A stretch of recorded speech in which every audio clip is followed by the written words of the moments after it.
Abandoned at an Air Force museum outside of Moscow, is a relic of a machine that looks like it came from outer space. Designed 50 years ago by an eccentric visionary, it was to be the most versatile flying machine ever built. An aircraft that could take off vertically, hover in midair, land on any surface, cruise at high altitudes and harness the ground effect. But the story of this remarkable machine and its inventor are still shrouded in mystery. By the 1960s, Soviet engineer Robert Bartini had earned a reputation for thinking ahead of his time. And when it came to transportation, he was convinced that humanity had it all wrong.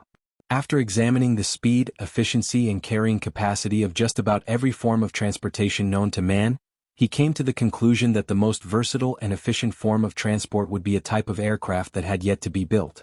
A kind of machine that would skim over water on a cushion of air, harnessing a phenomenon called the ground effect. The ground effect occurs when fixed-wing aircraft fly very close to the surface. Air, normally deflected downwards and around the wings, is instead compressed, creating a pocket of much higher air pressure, resulting in less drag, more lift and much higher efficiency. It means unlike conventional aircraft, which have to be engineered to be as light as possible, ground effect machines can use size and mass to their advantage, using it to compress air beneath them. Bartini theorized that the efficiency of ground effect could allow for the development of aircraft with extraordinary capabilities. In 1962, he outlined a concept that would combine aircraft-like speeds, with the go-anywhere versatility of a helicopter, by using lift jets for vertical takeoff and landings. By 1960, VTOL aircraft were becoming a reality. But they were highly impractical. The lift jets needed for vertical takeoff burned excessive fuel and added considerable weight, severely limiting the aircraft's range and performance. But Bartini's design would harness the efficiency of flying within the ground effect to offset the inefficiency of vertical takeoff and landings. The result would be a machine that could truly go anywhere without compromise. Bartini would test his ideas using scale models and prototypes. But to build his extraordinary machine, he would need a lot more resources. Fortunately for Bartini, an opportunity would soon appear. In 1961, a new threat emerged off the coast of the Soviet Union for which the Soviets had no answer. The latest generation of American submarines were armed with nuclear missiles. And they could stay submerged for weeks. It meant the Americans could keep their nukes hidden right on the Soviet Union's doorstep.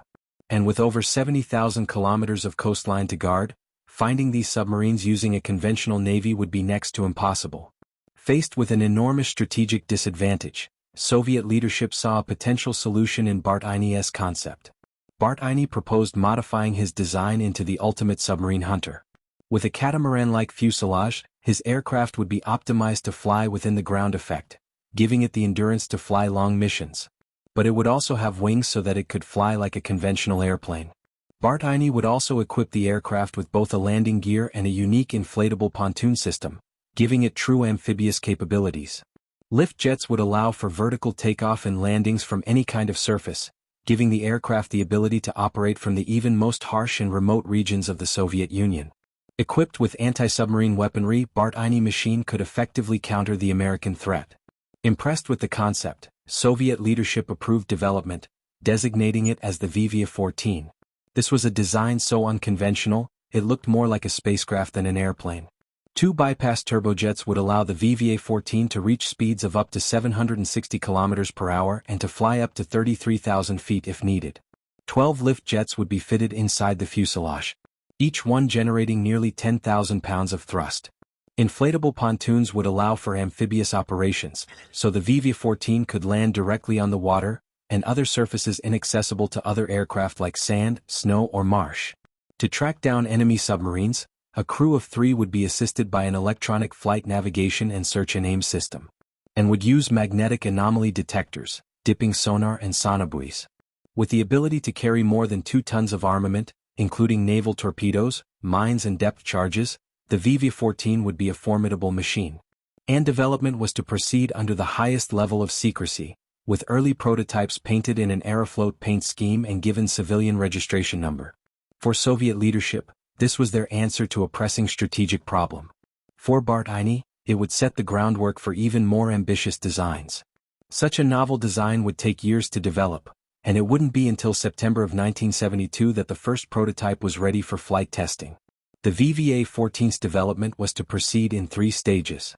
First, a prototype would be built without lift jets, allowing development to focus on the aircraft's aerodynamic capabilities and on engineering the inflatable pontoons. A second prototype would then be built with lift jets, with development centered around the fly-by-wire and automation systems needed for vertical takeoff and landings. After that, a final near-production weaponized version would be used to develop anti-submarine warfare systems. It was a logical plan. And although the program progressed slower than anticipated, early testing proved highly promising. The VV-14 could settle into ground effect a full 8 meters from the surface. And for Bartini, it validated his earlier theories about the ground effect's revolutionary potential.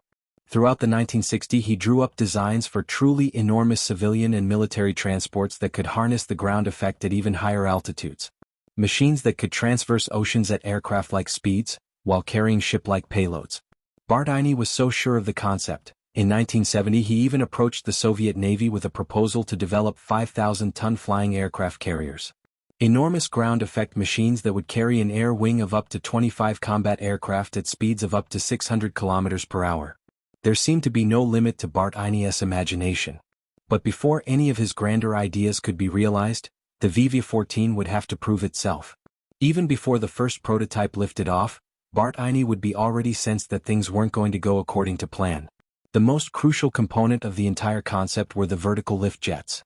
And their development had been assigned to a smaller, less experienced engine builder. One already overburdened with other projects. And at 57 tons, the VV-14 would be the world's largest VTOL aircraft. Its lift jets would need to produce more thrust than any lift jet the Soviet Union had ever built. Bartini doubted whether the engine builder could deliver. And the VV-14's inflatable pontoons also proved to be extremely difficult to engineer.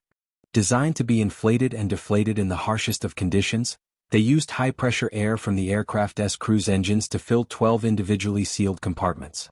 The pontoons proved to be so unreliable. They were eventually swapped out for metallic floats so that other areas of testing could continue. But in reality, by 1974, technical issues with the inflatable pontoons were actually the least of Bartini's concerns. It was becoming increasingly clear that lift jets he needed would never arrive. And without them, vertical landings on sand, snow or water would be impossible, rendering the inflatable pontoons pointless. Realizing that his entire concept was compromised, Bartini scrambled to modify the design. To allow the aircraft to take off from the water, more like a conventional seaplane, he proposed lengthening the fuselage and adding an additional set of forward engines. The idea was to use the forward engines to create a cushion of air under the aircraft.